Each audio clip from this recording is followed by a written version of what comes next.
Es un gusto acompañarlos. Bienvenidos al segundo Congreso Empresarial. Es importante la actividad que está sucediendo hoy. Mi nombre es Mario Young, soy el director de proyección de CACIF, soy politólogo y me corresponde moderar esta importante mesa de discusión. Esta primera mesa se llama, como bien pueden ver, Pospandemia, retos y oportunidades, la importancia de cómo empezar el proceso de desescalada y medidas a adoptar. En este panel me acompaña Rodolfo Mendoza, director y fundador de la consultora Diestra. Me acompaña Juan Monge, vicepresidente de Fundesa, Mario García Lara, director ejecutivo de la Fundación 2020, y Gabriel Bonifaci, ingeniero industrial y presidente de CACIF Joven. Antes de comenzar con las preguntas, quisiera hacer una breve introducción al tema que tenemos hoy. Lo que vamos a hacer hoy es una reflexión importante sobre el tiempo, en qué momento estamos y las implicaciones que esto tiene. ¿En qué tiempo estamos? Hoy es la semana 108 de pandemia. Aquí pueden ver en la pantalla el número de contagios semanales. Desde el principio que comenzó la pandemia en CACIF hemos estado analizando semana con semana todos los indicadores importantes en el país. Y bueno, han sido, como bien saben, 2 años muy difíciles, muy complicados para todo el país, para la economía, para la juventud. Y parte de lo que marca la pandemia han sido 2 cosas. Primero, el número de contagios que tenemos y segundo, digamos, la reacción institucional que hemos tenido frente a estos retos. Se han marcado principalmente 5 olas y ante esas 5 olas, pues la institucionalidad ha reaccionado de diferentes formas. Si se recuerdan, la primera ola que tuvimos fue a mediados de 2020. Esta fue la primera ola donde estuvimos viendo cómo nos adaptábamos, cómo reaccionábamos, estábamos viendo qué tan difícil era abordar el tema del COVID. La segunda ola fue la reacción y el efecto del descanso de final de año, de ese año. La tercera fue un adelanto de lo que iba a ser la ola más complicada, que fue la 4ª ola de COVID, fue la 4ª ola Delta. Y la 5ª, que es la que estamos ahorita saliendo, es la de Ómicron. ¿Qué reacciones hemos tenido en general? Primero, el estado de calamidad fue la primera reacción que tuvo el Estado. Esta duró hasta el 23 de septiembre aproximadamente. Después tuvimos una permanencia en las residencias en estos primeros meses. Y si se recuerdan bien, pues hubo una permanencia total en las residencias. Y esto pasó alrededor del mundo. Fue algo completamente inusual y algo que debemos reflexionar mucho de cómo ha reaccionado el mundo ante la pandemia y cómo nos hemos adaptado. El semáforo se comenzó a implementar a mediados de ese año y hasta ahora ha sido la principal forma en que nosotros nos hemos reaccionado y hemos estado atentos a las medidas frente al COVID. Luego inicia la vacunación a principios de febrero y en la ola más complicada hubo 2 reacciones importantes de parte de la institucionalidad del país. Estas, digamos, no duraron mucho tiempo, pero paralelo a esto siempre estuvo el semáforo epidemiológico. Hace poco, pues, las medidas que tenemos actualmente es la revisión que hubo del semáforo el 11 de febrero y estas son las medidas que tenemos actualmente. La vacunación es el otro tema que marca mucho digamos, cómo reacciona la parte institucional y es un indicador muy importante, como bien sabemos, para todas estas medidas. Inició con las primeras vacunaciones de Sputnik, pero el momento donde más vacunación, como pueden observar, fue durante la 4ª ola, porque se juntó, digamos, el momento con más contagios en el país, con el momento donde comenzamos a tener más vacunas en Guatemala. También cuando estaba terminando esta 4ª ola, pues se habilitó ya la vacunación de menores de edad y a finales del año pasado se dio la vacunación de refuerzo. Esta vacunación de refuerzo lo que hizo fue pues estabilizar, digamos, el ritmo de vacunación que tenemos actualmente y es lo que llevamos actualmente con el tema de vacunación. Entonces, ¿en qué momento estamos? Hay 4 puntos que debemos tomar en cuenta cuando vamos a responder esta pregunta. Uno, que estamos en la caída de la quinta ola. Una quinta ola que no tuvo las características que tuvieron las primeras 4, en temas de letalidad, en diferentes temas que eran primordiales para el sistema de salud. Dos, estamos en una nueva fase de vacunación, una fase de vacunación donde básicamente ha caído el ritmo de vacunación, pero principalmente porque la gente voluntariamente no se está vacunando más. 3, el espacio en el sistema de salud. El indicador más importante en esta política pública es cuántas cámaras y respiradores se cuenta el sistema público y privado. Y en este momento, esta quinta ola, lo que el sistema de salud no estuvo al límite como estuvo antes. Y esto permite pues, que la institucionalidad pues, pueda reaccionar de mejor manera. Por último, una revisión reciente del semáforo, que ahorita tenemos nuevas medidas de aforo, nuevas medidas de cómo se funciona el semáforo, y la introducción de la vacunación como determinante en cada municipio para poner o no medidas. Dicho esto, esta es la pregunta de este foro y es la que vamos a tratar de determinar en este momento, en este foro, ¿es momento de la desescalada? ¿Sí o no? ¿Cómo se ve eso? ¿Qué efectos tiene? ¿Y hacia dónde vamos? Con esta pregunta, pues, inicio el foro formalmente y los profesionales que están aquí y que nos acompañan, pues, nos pueden dar buenas luces de hacia dónde debemos ir y por qué. La primera pregunta es para Rodolfo. Rodolfo, pues, cuentas con mucha experiencia en este tema, con los indicadores. Es muy importante los análisis que haces todas las semanas. Y por ahí va mi primera pregunta.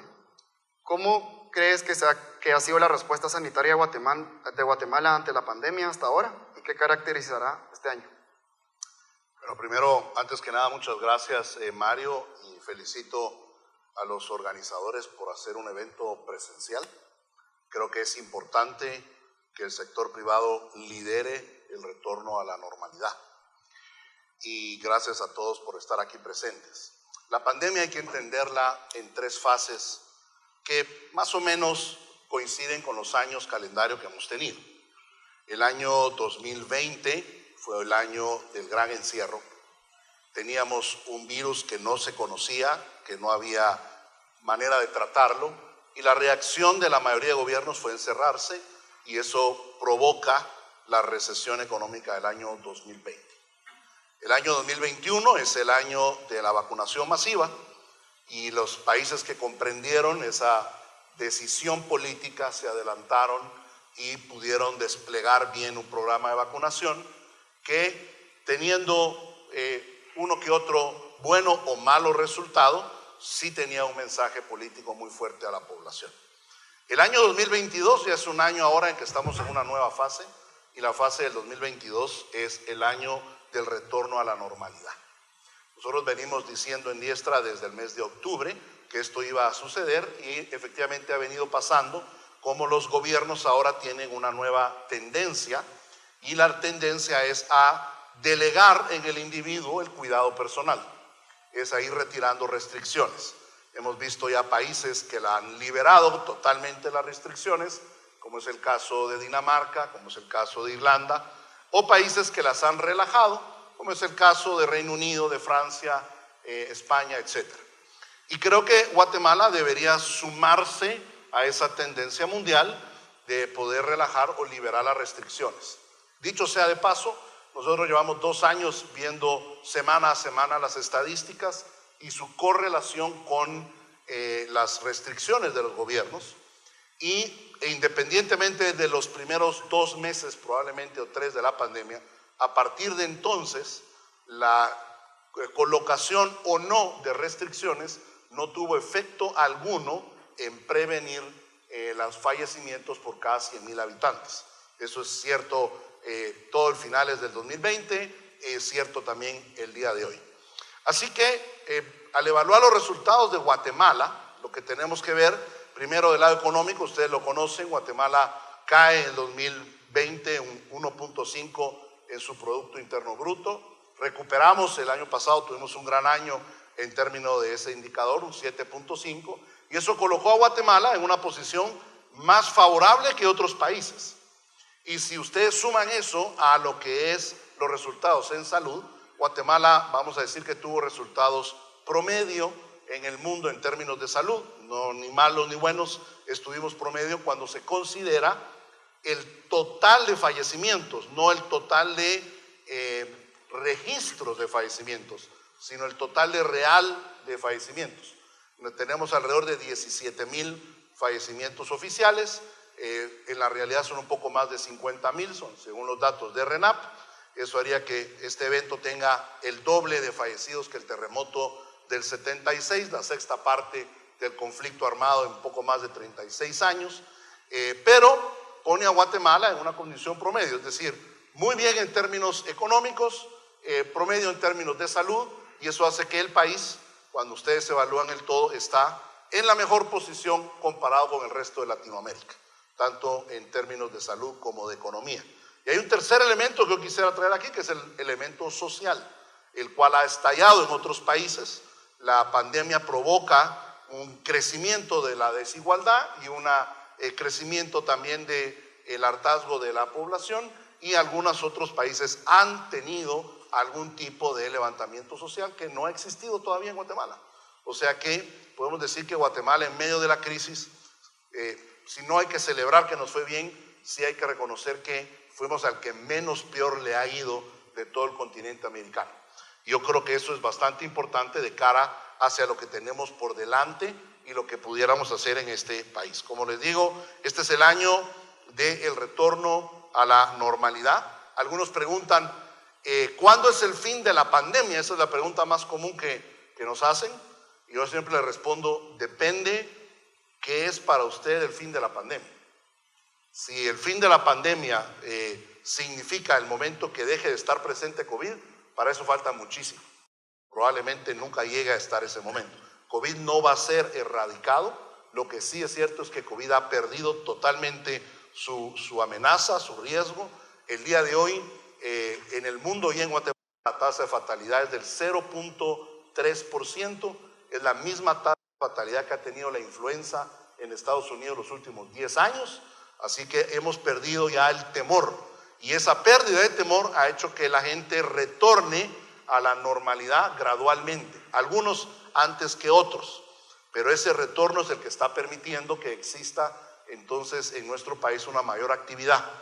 El fin de la pandemia no es necesariamente cuando lo declare así la OMS, y si usted le pregunta a un médico, seguramente el médico le dirá que todavía hay un riesgo porque, cierto, está presente todavía el virus, pero no tiene el mismo riesgo que antes. De hecho, la tasa de fatalidad de COVID ha descendido 100 veces desde hace 2 años. Así que creo que eso es lo que está sucediendo ahora en nuestro país, y creo que es lo que vamos a estar viendo de ahora en adelante cada vez más, a la gente enfocándose en otras actividades y dejando atrás lo que es la vida de amenazas, de riesgos y sobre todo de temores y aflicciones que COVID nos daba antes. Gracias, Rodolfo. Muy importante lo que mencionas. Digamos, no hemos sido el peor país en cuanto al tema de la reacción, en cuanto al tema de los indicadores alrededor de COVID. Eso ha sido muy importante para hacer una evaluación certera de Guatemala. Juan, su liderazgo en el sector empresarial es muy importante y creo que es muy el indicado para comentarnos un poco de cuál ha sido el rol del sector privado durante los últimos años y por qué ha sido importante para el país. Sí, bueno, primero, gracias por la pregunta, porque creo que es la pregunta que más me gustaría responder, y es porque estar en una tarima y decir que me siento tan orgulloso de ser parte del sector privado de Guatemala, de verdad, es un honor.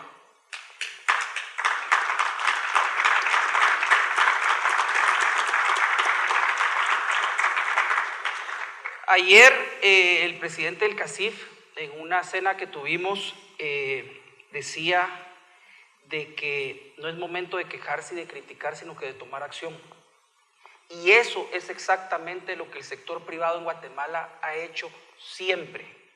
El sector privado de Guatemala fue el único sector privado que, cuando fue momentos de guerra y de momentos duros, en los 70 y 80, no salió corriendo y vendió sus empresas. Se quedó aquí, siguió invirtiendo y hoy sigue aquí. A mí nunca se me va a olvidar cuando mi papá estaba en la Cámara de Industria cómo llegaban coronas de muerto y sacaban esquelas adelantando muertes, y nadie se fue. Todos siguieron aquí, pero todos siguieron invirtiendo en su país. Y eso ha pasado desde ese momento hasta el día de hoy. El sector privado de Guatemala es un ejemplo de responsabilidad social empresarial. Yo cuando a veces me toca dar alguna conferencia o algo fuera de Guatemala, en YPO o en algún lado, y les cuento realmente los programas que cada una de las empresas, tanto grandes como medio grandes, como medianas e incluso pequeñas, hacen en la responsabilidad social, realmente se quedan asustados porque no es algo normal de los demás países, sino que en otros países los que tienen ese grado de responsabilidad social muchas veces son una excepción. Y así tenemos durante la historia ver cómo en lugar, como les decía, de criticar y quejarse y de politizar cada una de las cosas que hace el otro sector, nosotros lo que hacemos en los momentos de emergencia es unirnos sin importar quién es el gobierno que está en el poder en ese momento y ver cómo vamos a rescatar a Guatemala. Me acuerdo las historias en época del terremoto, cómo una empresa reconstruyó San Martín Jilotepeque, otros hicieron otras cosas y reconstruimos junto al gobierno que carecía totalmente de recursos, fuimos reconstruyendo Guatemala. Y así, pues, con lo del volcán, con lo del Mitchell Stand durante toda la vida el sector privado ha tomado el liderazgo del momento del rescate en las situaciones difíciles que hemos tenido. Cuando comenzó la pandemia, pues el gobierno llevaba un mes y medio y la verdad que yo creo que ni habían entendido cómo estaba la cosa adentro, no sabían ni con qué recursos contaban, y aparte que tenemos que estar claros que tenemos una legislación completamente complicada que no le da la oportunidad de reaccionar muchas veces al sector público. ¿Y qué hicimos al sector privado? Fuimos y dijimos al sector público qué necesitan, cómo coordinamos, cómo podemos trabajar en conjunto para minimizar los efectos negativos de la pandemia.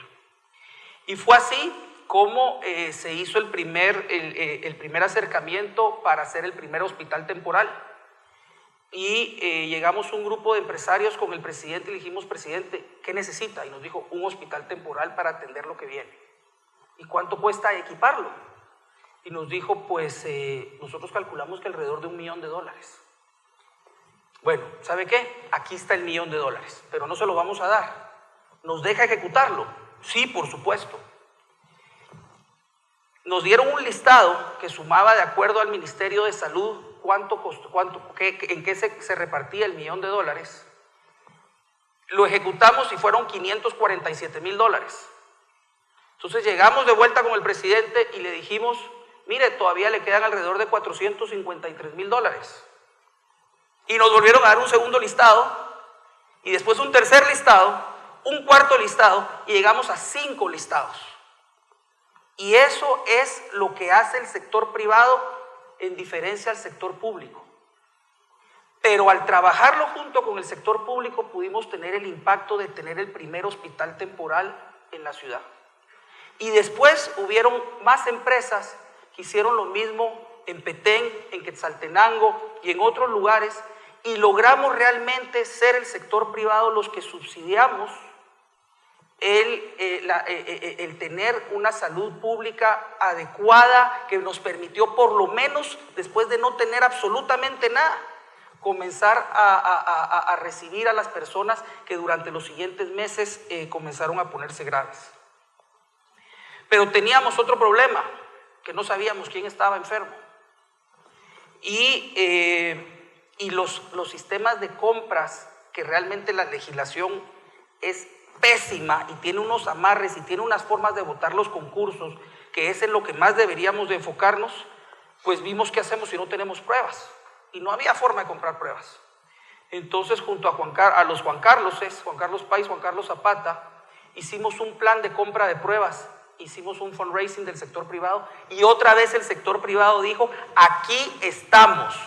Y aquí vamos, no importa si es una responsabilidad del gobierno, tenemos que saber quién está enfermo y tenemos que comenzar a atender la pandemia. Hicimos una recaudación, Juan Carlos, de 2 millones de dólares, en cuestión de 15 días, y logramos traer las primeras pruebas a Guatemala, que fueron las pruebas que se utilizaron durante varios meses en el país, en lo que el gobierno pudo reaccionar y activarse para comprarlas. Igualmente les podría contar de otras historias. Cuando se estaba muriendo la gente no teníamos oxigenadores, tuvimos que hacer otro fundraising y ese no fue de 15 días, ese fue de como 6 horas, en el que logramos juntar para poder comprar las escafandras que se repartieron en los hospitales. Y realmente no solo fue el liderazgo del sector privado el que hizo la recolección de plata, sino que fueron los miembros del sector privado en lo individual, no solo como empresas, que dijeron: aquí está lo que se necesita para contribuir al país y acabar con esta crisis lo antes posible. Por último, quisiera agradecer, y veo aquí varios miembros de la comunidad internacional, porque el esfuerzo de salir de esta crisis, cada quien tiene su papel. El sector público, el gobierno tiene su papel, el sector privado lo hizo extraordinariamente bien, y la ayuda de la comunidad internacional en lo que ha venido hasta el día de hoy ha sido una cuestión importantísima para que juntos, todos los sectores, estemos donde estemos hoy, en donde ya es momento de quitar las restricciones y que cada guatemalteco se haga responsable, porque los que pudimos colaborar ya hicimos lo que teníamos que hacer. Muchas gracias.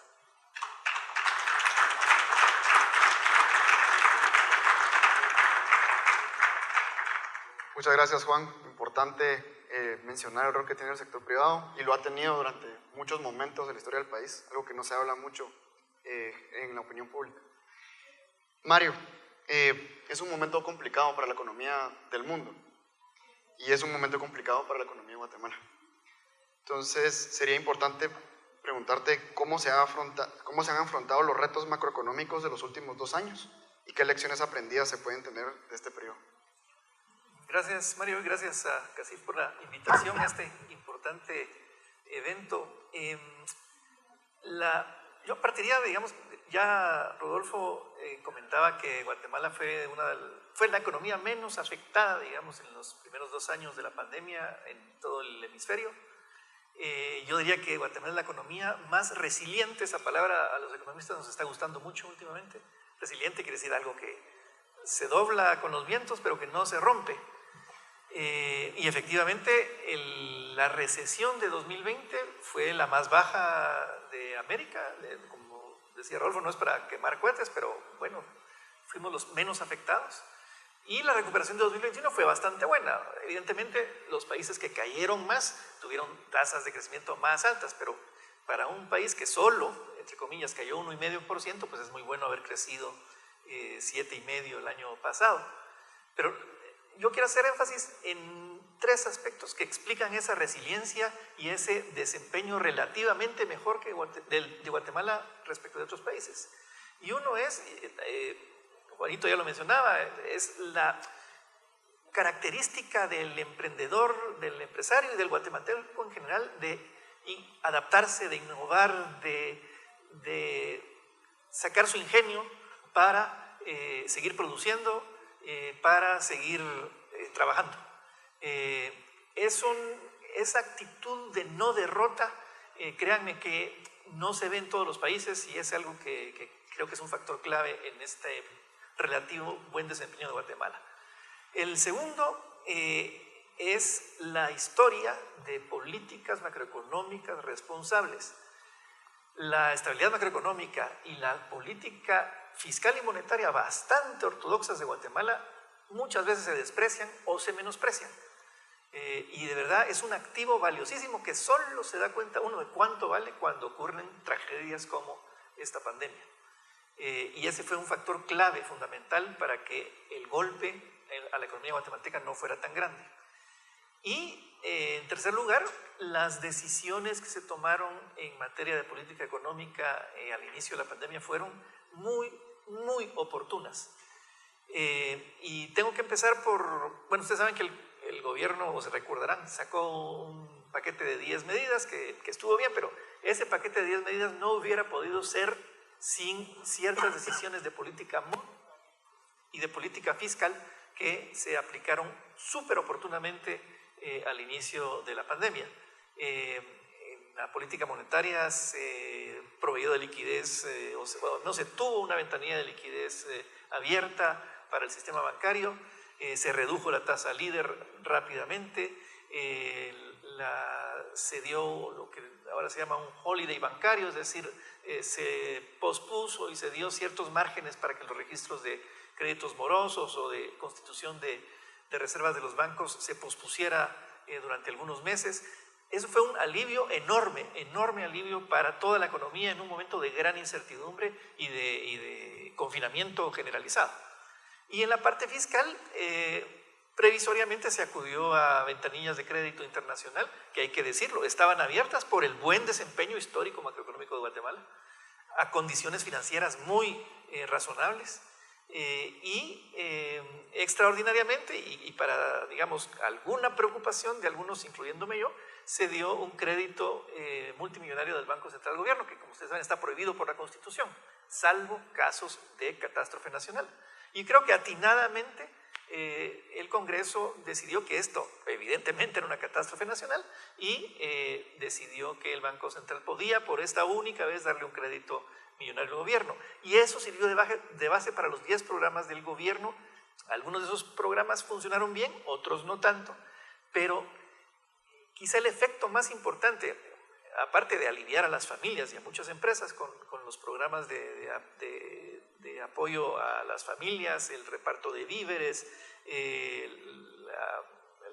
digamos, apoyo adicional al adulto mayor, programas del MAGA para el sector agrícola, fue un fondo para las MIPYMES. Como digo, algunos funcionaron mejor que otros, pero lo más importante fue el mensaje, es decir, la economía sigue, estamos con graves problemas por el confinamiento, pero hay recursos, hay apoyo y puede seguir el intercambio entre los guatemaltecos, y eso sirvió muchísimo para que el impacto, la recesión fuera relativamente moderada.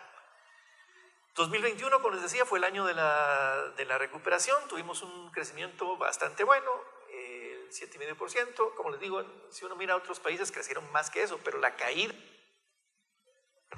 fue mucho más grande y por lo tanto el aumento también pudo ser grande, pero Guatemala fue uno de los poquísimos países del continente que en 2021 regresó a un monto, a un volumen de producción igual al que hubiese tenido si no hubiera habido pandemia. Otros países que quizá el año pasado crecieron más, crecieron 10%, 15%, todavía sí, por el golpe de 2020, eso no significó que llegaran a los niveles, a los volúmenes de producción previos a la pandemia.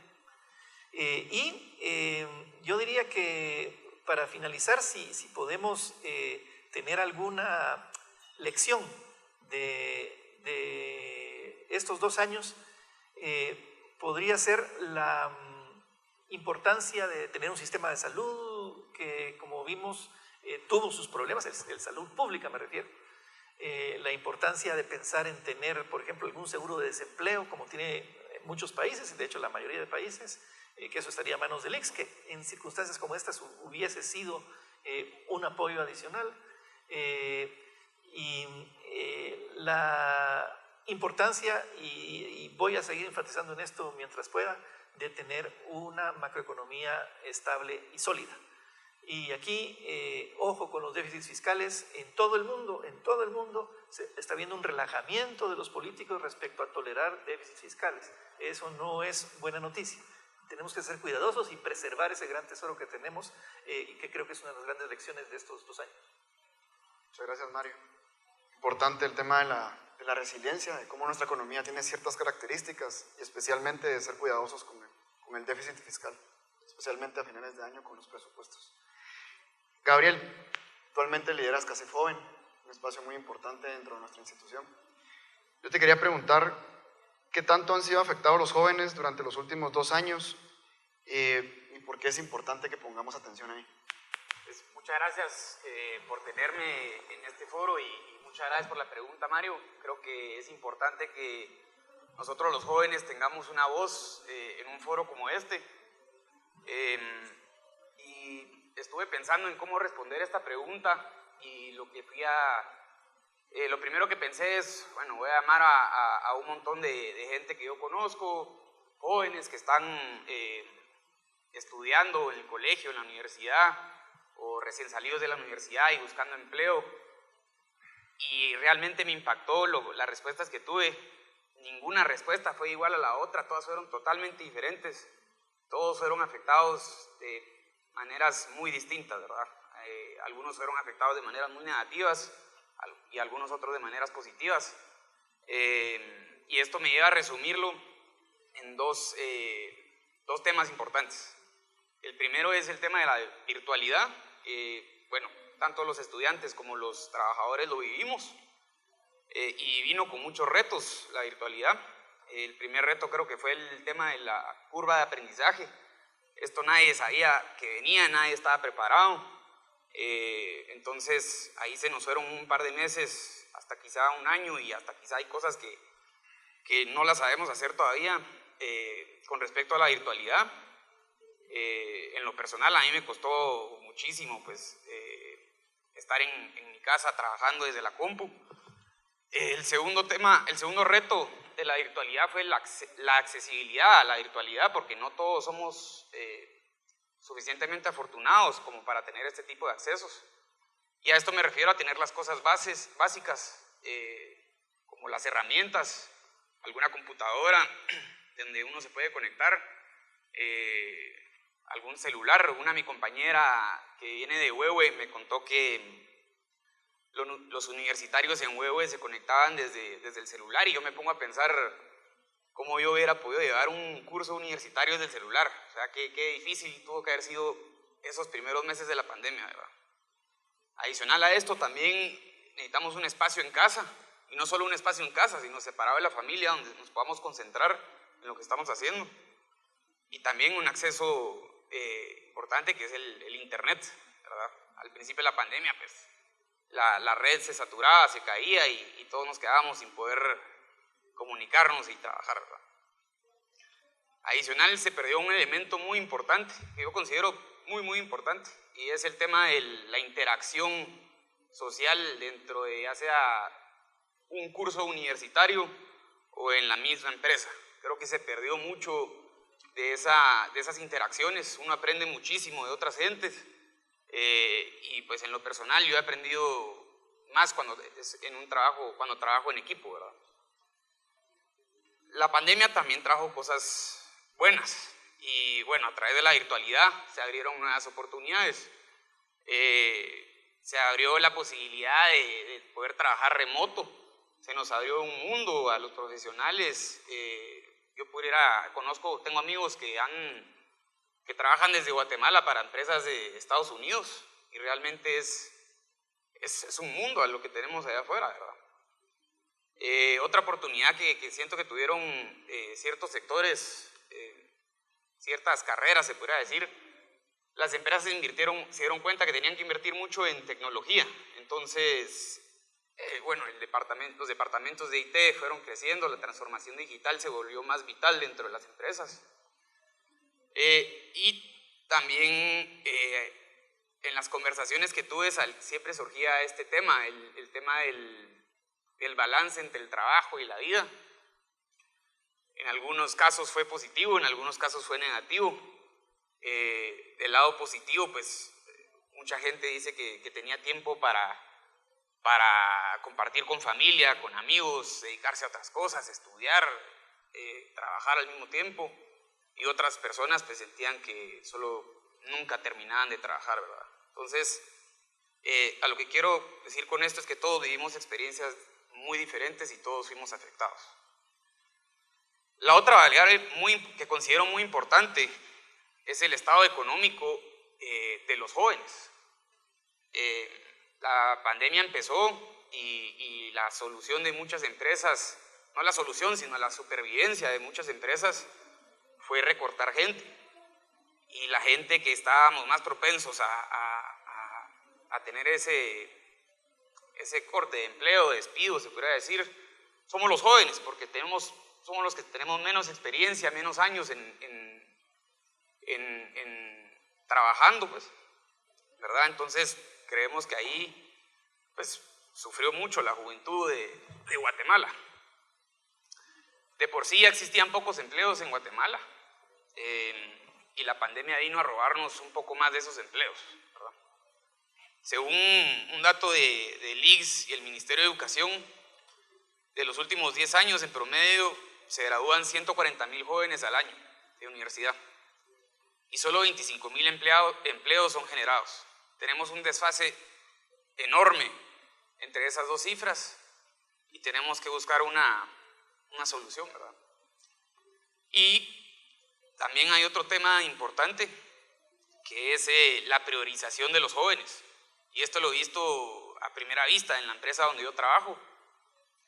Es el tema de priorizar si tener ingresos o estudiar, ¿verdad? Que a la hora cuando empezó la pandemia era un costo que tenían que priorizar, o sea, o voy a trabajar y genero un ingreso, o me dedico a estudiar y representa un costo hoy. Entonces, ese fue uno de los temas que más me resaltó a la hora de tener estas conversaciones y siento que afectó muchísimo a los jóvenes, y es muy importante porque esto nos puede traer problemas a largo plazo. Un joven que hoy, hace 2 años en la pandemia, se fue por ir a trabajar y generar un ingreso, ya es parte de una corporación, dejó los estudios. A mí en lo personal se me hace muy difícil que esa persona regrese a estudiar ya después de haber percibido ingresos y crecer en una compañía, ¿verdad? Entonces, perdimos algo ahí y creo que es muy importante darle un enfoque a la educación de nuestro país. Y quería pues terminar con un dato interesante en relación al empleo de los jóvenes. Los jóvenes pues definitivamente somos una nueva generación, somos diferentes, de por sí operamos de otra manera, y la generación que los niños de hoy ya opera de otra manera totalmente distinta. Y me compartieron este dato muy interesante. Un joven a lo largo de 4 años pasa por 3 empleos. Entonces es una rotación bastante importante y necesitamos que haya esa diversidad de empleos a la que uno pueda ir metiéndose y aprender, porque los jóvenes es lo que queremos seguir aprendiendo y todo con el enfoque de darle lo mejor a nuestro país, ¿verdad? Entonces, para concluir, pues siento que los jóvenes pues fueron 2 años muy duros, pero se ve la luz al final del túnel y ya pues las universidades empiezan a tener cursos presenciales, esa interacción regresa, y entonces eso para mí es fundamental. Muchas gracias, Gabriel. Importantes reflexiones, especialmente de vos.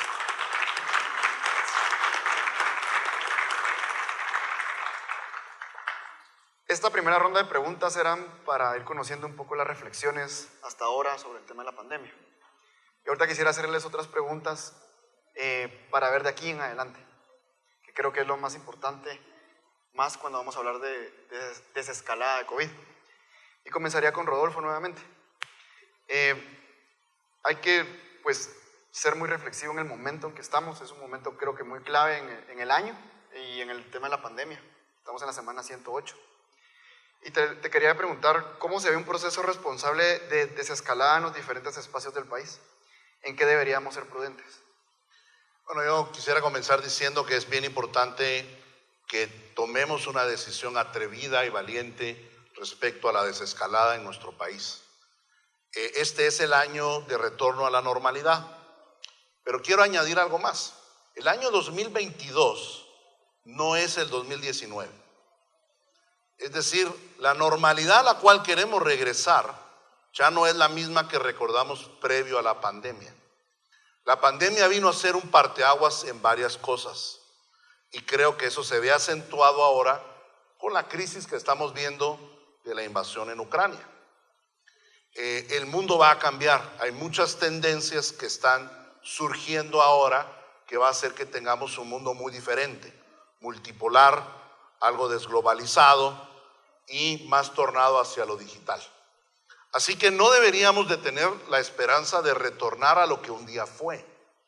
Tenemos que tener la esperanza de retornar a lo que será.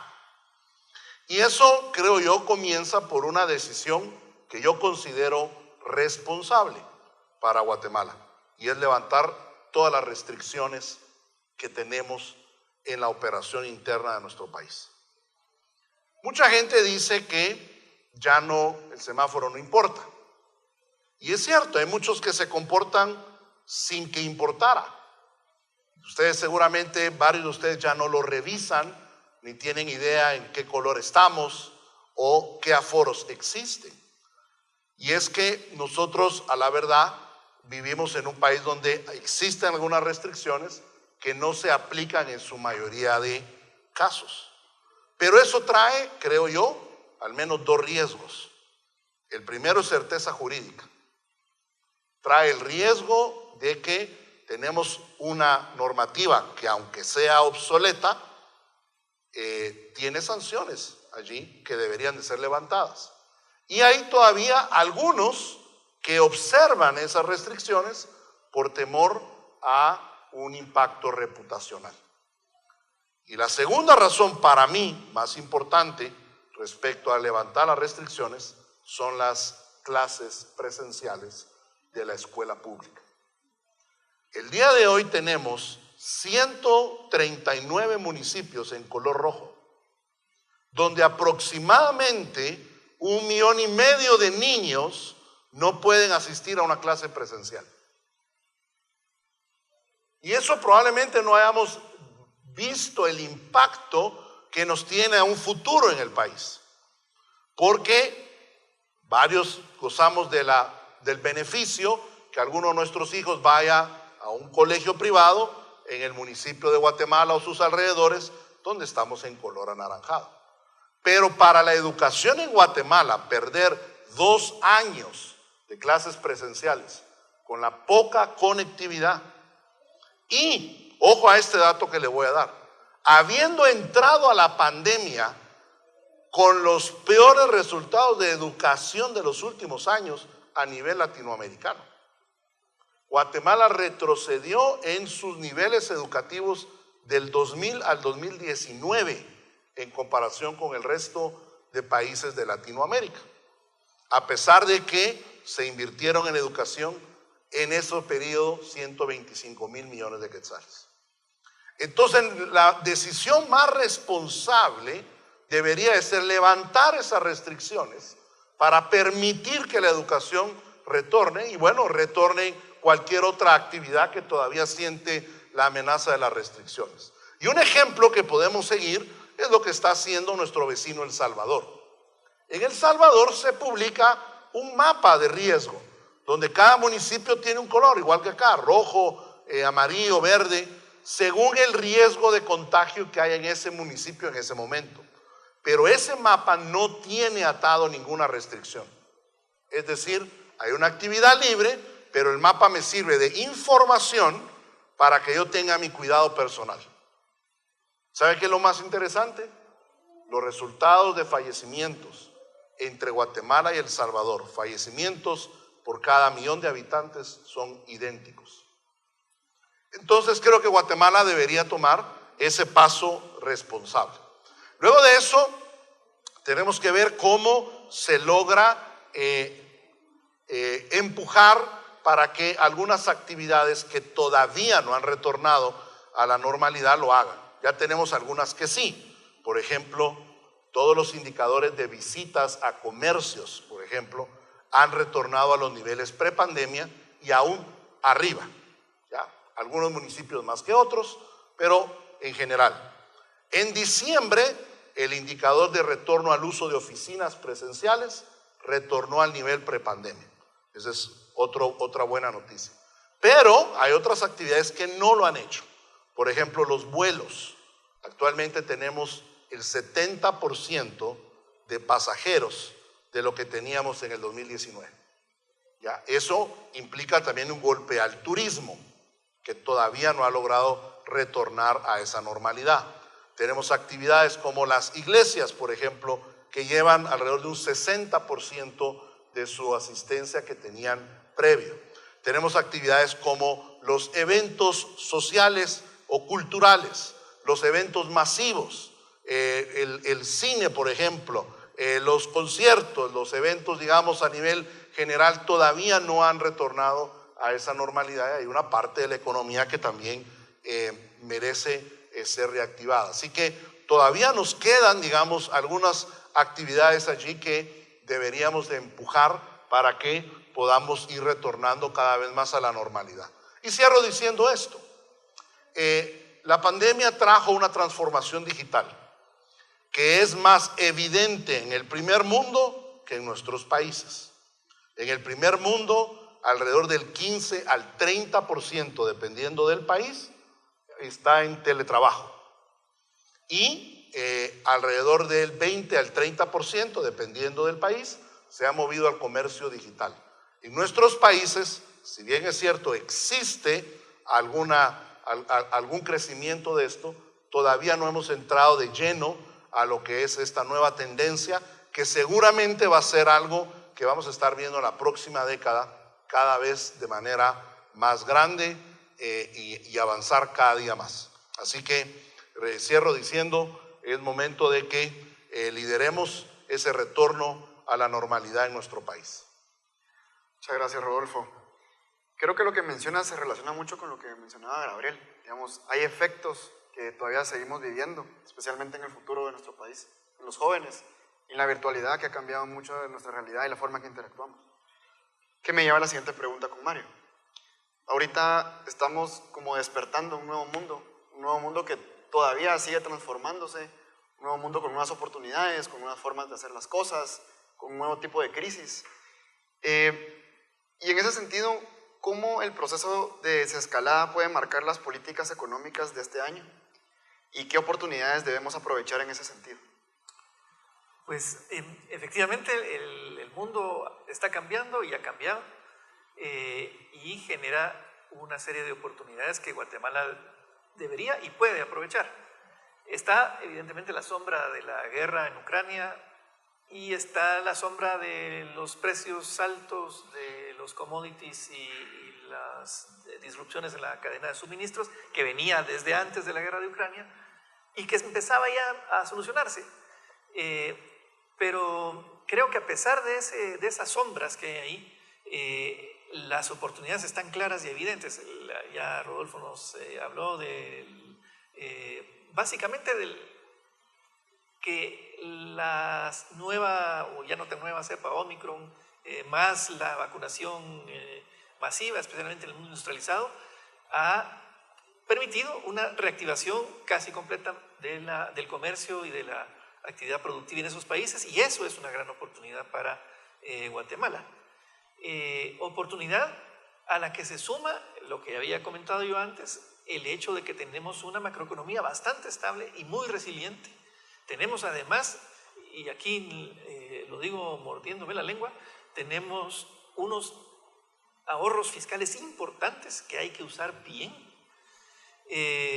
Y tenemos la gran puerta que se abre con el nearshoring. Saben ustedes que el offshoring estuvo de moda hace años y especialmente los países industriales empezaron a poner sus centros de distribución y de producción y de suministros primarios en otros países, especialmente en Asia, pero desde antes de la pandemia, por razones geopolíticas, empezaron ya a poner en duda las ventajas del offshoring y empezaron a diseñar las líneas del nearshoring, que ahora ya es un hecho. Tan es un hecho que el propio presidente Biden emitió el año pasado una orden ejecutiva para alinear todas las medidas de su política comercial hacia mejorar las cadenas de suministro y volverlas resilientes. El Banco Interamericano de Desarrollo está diciendo que solo a la región latinoamericana, por el nearshoring, van a venir $70 mil millones. Esa oportunidad hay que aprovecharla y ya la están aprovechando nuestros vecinos. Costa Rica, aprovechando digamos su tradición de seguridad jurídica, su ubicación geográfica, su capital humano, ya tiene operando ahí empresas tan importantes como Intel, como Terumo, como Bayer, que en el último par de años han invertido más de $1.000 millones en Costa Rica. Panamá igual, en la zona de Libre Colón y en otras áreas están implementando medidas que han atraído ya el año pasado 18 empresas nuevas y sumadas tienen 175 licencias que van a estar operando este año de transnacionales operando en Panamá.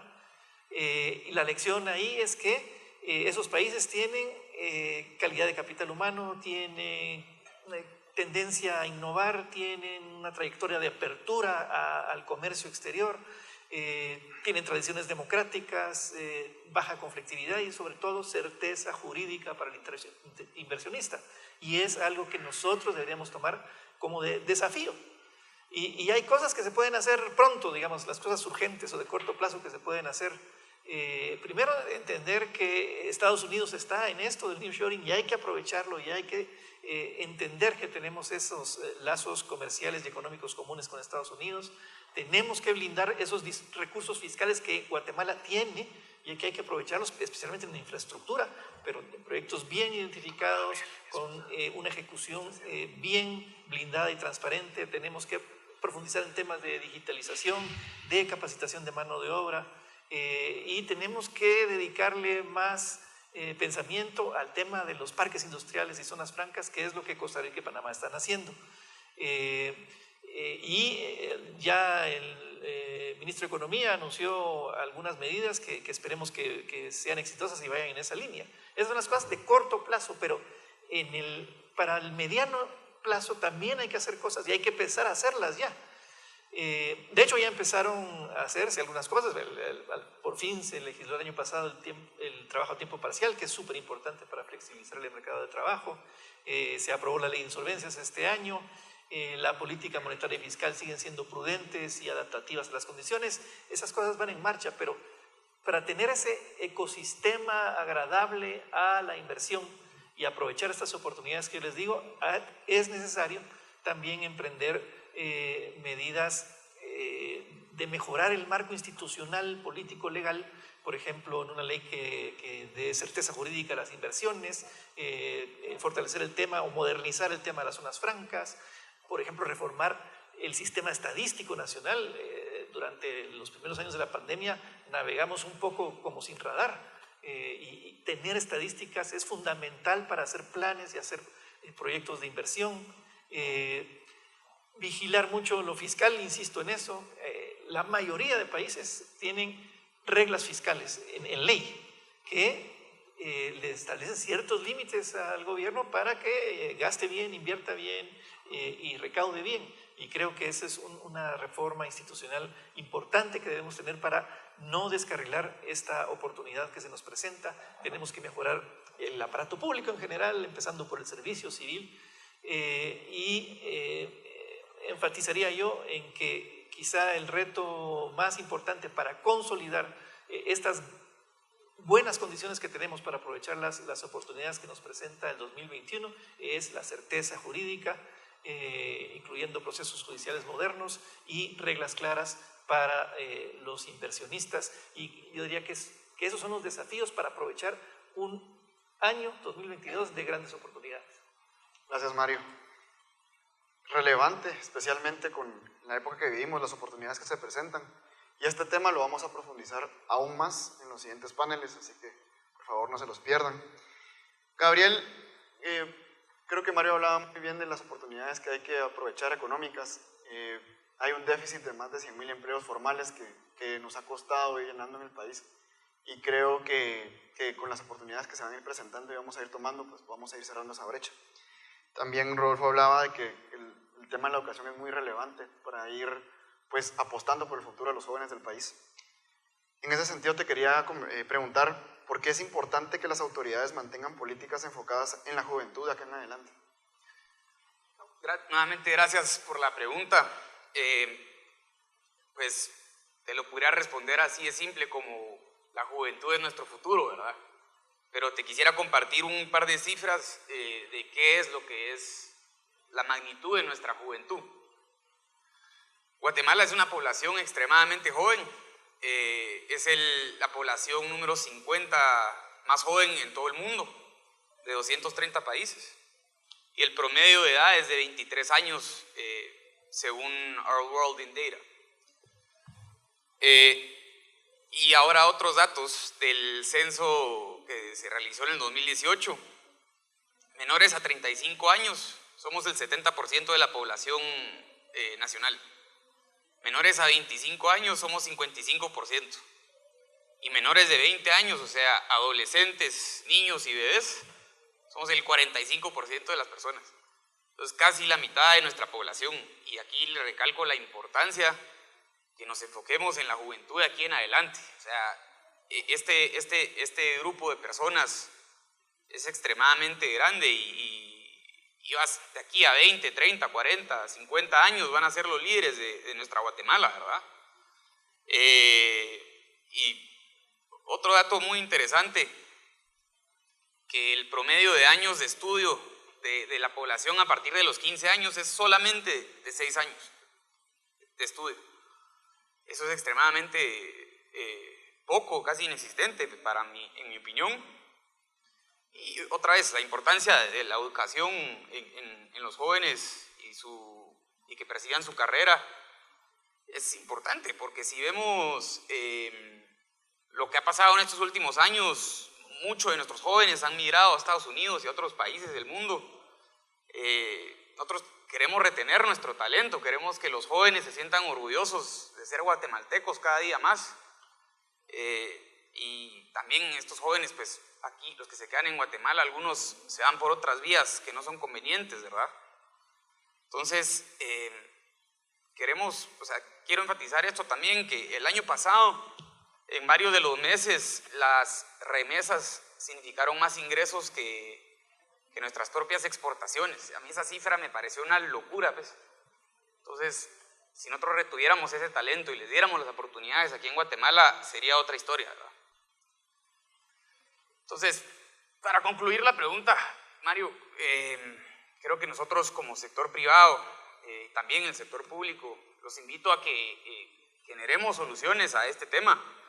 En CACIF Guatemala tenemos una comisión, un proyecto que se llama GAN Guatemala y es enfocado en la educación dual de los jóvenes. ¿A qué me refiero con educación dual? Que puedan estudiar y trabajar al mismo tiempo. GAN, pues por sus siglas, es aprendizaje basado en el trabajo.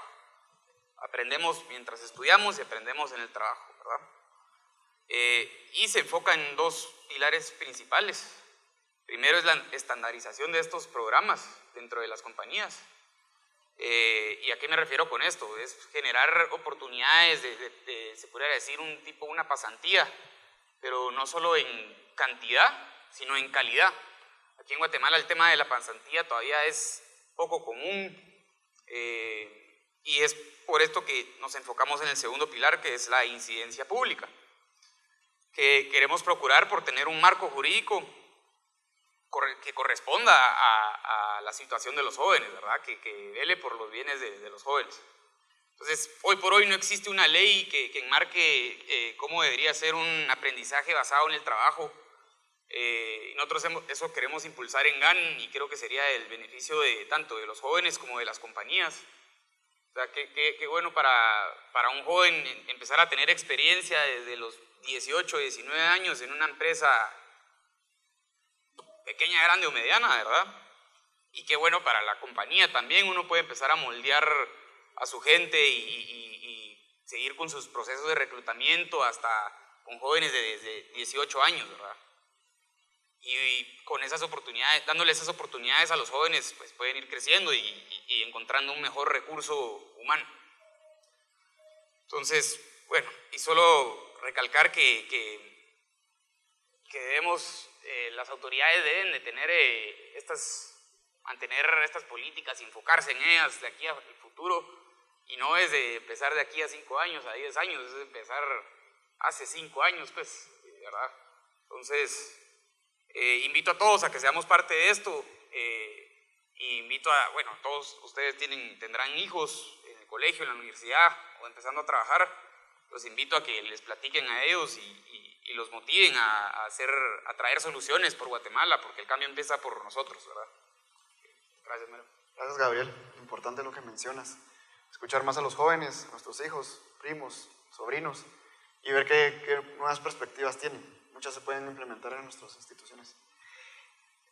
Por último, Juan, aquí pues tenemos buena parte de la empresarialidad formal organizada del país, y estamos en un momento, como mencionaba, clave en el tema de la pandemia. Ahí quería preguntar, ¿cuál debería ser el enfoque del sector privado guatemalteco frente a un posible final de la pandemia en el mundo? Sí, muchas gracias. Primero, estar conscientes que el rescate ya pasó. El rescate ya pasó. Y tal vez esto lo voy a decir más para las personas que nos están viendo, y espero que no crea algunos tuitazos por ahí, más que para las personas que están aquí. Pero debemos de despolitizar la pandemia.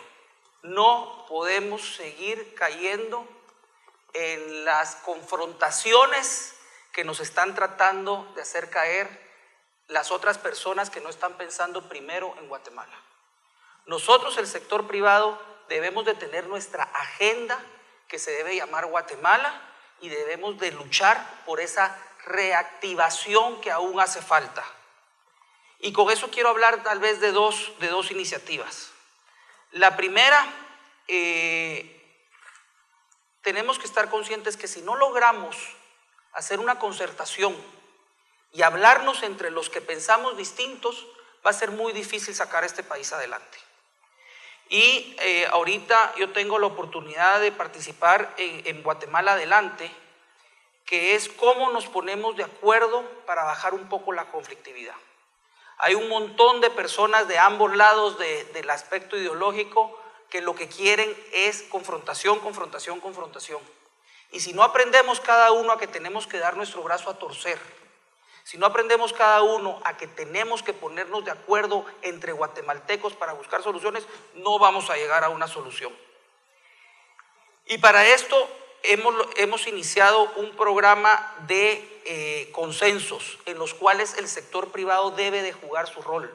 Tenemos que iniciar fuertemente, y digo iniciar porque no lo hemos hecho al nivel que lo debemos de hacer, una buena campaña de vacunación, poniendo las prioridades geográficas, coordinándonos con autoridades locales, hacer realmente las brigadas de vacunación, ayudarlos a que el retorno a clases y la vacunación infantil sea más fácil. ¿Y quién mejor que el sector privado para ayudar en esas cosas?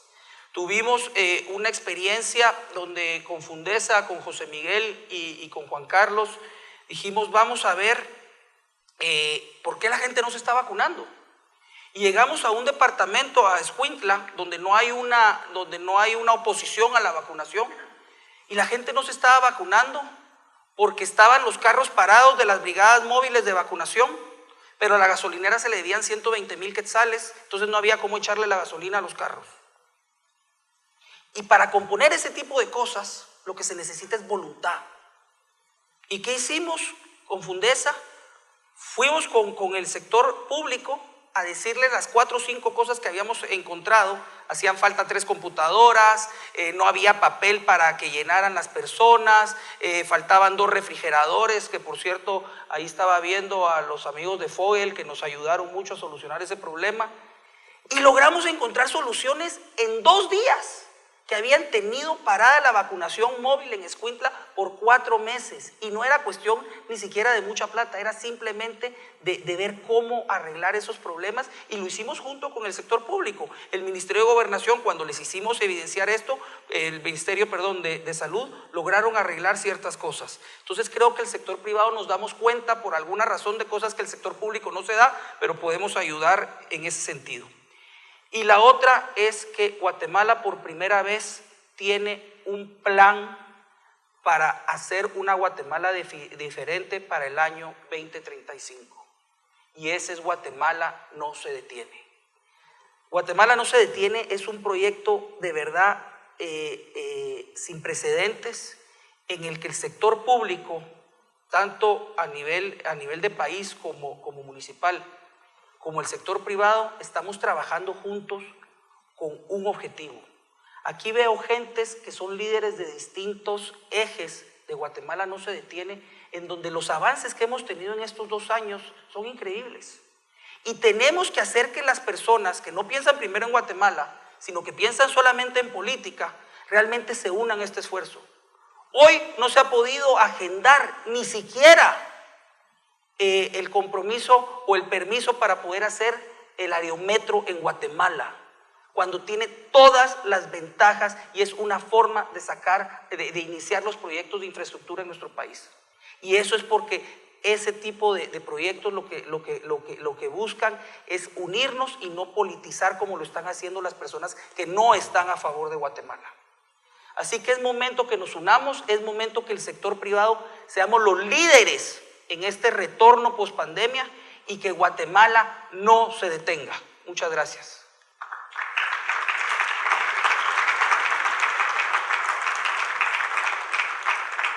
Muchas gracias, Juan. Importantes palabras para ir pensando en cómo podemos ir liderando esta desescalada y qué podemos ir haciendo. Para ir terminando, les pediría a los panelistas sus últimas palabras, 2 minutos de últimos comentarios. Tal vez ahí me gustaría comenzar con Gabriel. Yo primero, principalmente agradecerle a todos por venir. Es muy importante poder transmitir nuestras opiniones hacia más gente, pues, y que lo transmitan a más y más gente. Yo quiero terminar solo mencionando nuevamente nuestro proyecto GAN Guatemala. Creo que es una oportunidad muy interesante para los jóvenes, no tan solo para los jóvenes, pero para las compañías también. Lo pueden encontrar en la página de CACIF, se pueden acercar conmigo y nosotros tenemos un equipo en CACIF Joven que lo vemos bastante seguido, y así que los invito a participar y muchas gracias a todos. Gracias, Gabriel. Juan. Yo solamente, agradecerte a ti por liderar el panel, agradecer a Germán por haberme tomado en cuenta, pedirles a todos, como les digo, que nos unamos, muchachos, que pensemos en Guatemala, que miremos qué es el granito que nos toca a nosotros poner para esto, que no caigamos en las confrontaciones. Yo veo aquí y veo unos líderes, a muchos los molesto y muchas veces les digo, ¿qué tal mi presidente? Porque realmente aquí hay una madera entre el sector privado para liderar el cambio que necesitamos y sacar a Guatemala adelante, que creo que muy pocos países lo tienen. Así que muchas gracias, cuentan conmigo, cuentan con Fundesa para lo que nos toque y como les digo, mucha para adelante y para atrás, ni siquiera para agarrar a viajar. Muchas gracias. Muchas gracias, Juan. Rodolfo. Bien, venimos, como dijimos, de un gran año en términos de resultados macroeconómicos. Ya hablamos del crecimiento del PIB, que el mejor desde el terremoto, el año después del terremoto, que se tradujo en muchos otros grandes beneficios. Aumentó la recaudación de impuestos, subió la cantidad de nuevas empresas que se registraron, subió la cantidad de empleo formal. Es decir, y además de eso, tuvimos el menor déficit fiscal de varios años. O sea que fue un año en general muy bueno. Subieron las exportaciones también considerablemente. Pero, como dicen por ahí, una golondrina no hace verano. Entonces podemos celebrar lo que pasó un año, pero no es suficiente. Perú tuvo 12 años seguidos en los cuales su PIB estuvo más o menos lo que tuvimos nosotros el año pasado, y lograron pasar del 60% de pobreza al 20% en 12 años. Ese es nuestro reto. Y creo que en Guatemala lo podemos hacer también. Y yo lo que los quiero motivar es al sector privado a tomar en sus manos el liderazgo de poder incidir en este país y hacer un cambio que realmente sea sustantivo. Aprovechemos lo que venimos haciendo del año pasado y crezcamos. Tiene que haber grandes cambios. Pero lo otro que les quiero también motivar es a darse cuenta de lo que está pasando en la región. Las últimas 11 elecciones presidenciales en la región las ha ganado la oposición.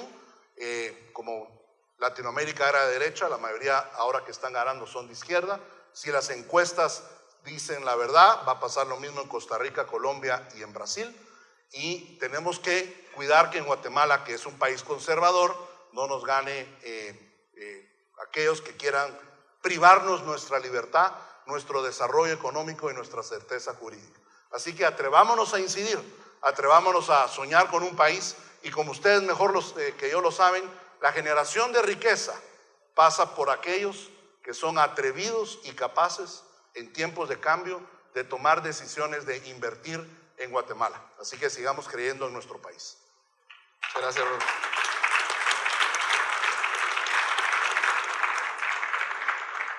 Muchas gracias, Rodolfo. Mario. Guatemala, por sus características geográficas, ambientales, históricas y económicas, es el país con más potencial en Centroamérica para impulsar su crecimiento, pero además para hacer sinergias con Centroamérica. Y si se aprovecha ese potencial, ganaríamos mucho, no solo nosotros, sino toda la región. La clave es convencernos de ese potencial y de la importancia de impulsar las medidas, las mejoras, las reformas, tanto en el campo económico, pero también en el campo institucional, que van a hacer que ese potencial se vuelva una realidad. Y eso pasa por tres cosas. Uno, pasa, y voy a insistir que necio soy, pero así me educaron con este tema de la estabilidad macroeconómica. Hay que cuidar como un tesoro la estabilidad macroeconómica. Está en riesgo, sí, no solo en Guatemala, en todo el mundo. Si sigue esta tendencia a gastar más de lo que los gobiernos reciben, hay que tener cuidado.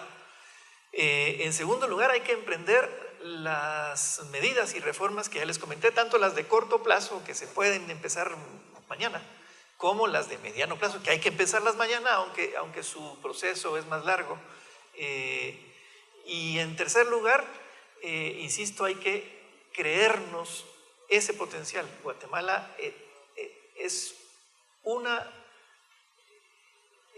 promesa de crecimiento y bienestar con todo el potencial que tiene.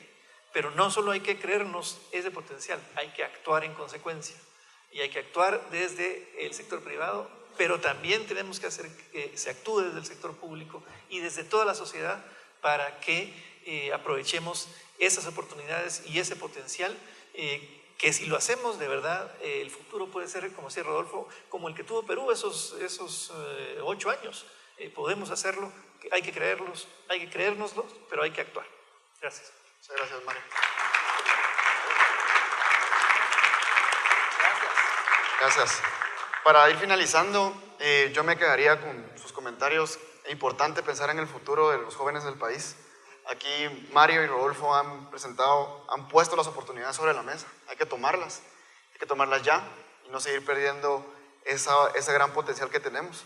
Y creo que, como decía Juan, nosotros somos parte importante del rol de desarrollo del país y hay que seguir liderando este país, y es el rol que es nuestra responsabilidad hacerlo. Y creo que de aquí en adelante solo queda ir avanzando, ¿no? Entonces, muchas gracias a todos, muchas gracias a los panelistas por habernos acompañado, y los invito a que se queden el resto del evento. Los paneles van a seguir profundizando estos temas y las oportunidades que tenemos que seguir tomando. Y muchas gracias.